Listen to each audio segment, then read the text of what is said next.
তো চলে এসেছি দিদির বাড়িতে, অনেকদিন পর আসলাম ছেলেকে নিয়ে। ছেলে খুব বায়না করছিল মাসি বাড়ি যাবো মাসি বাড়ি যাবো, পাগল করছিল।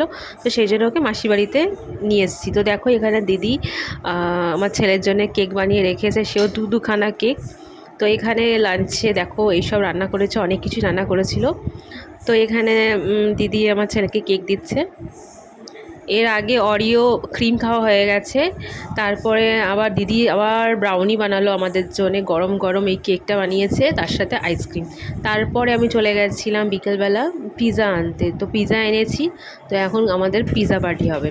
তো এটা হচ্ছে আমার দিদির মেয়ের ডিমান্ড, তো ওর জন্য এটা আনা হয়েছে। তো এখন আমরা পিৎজা খাবো।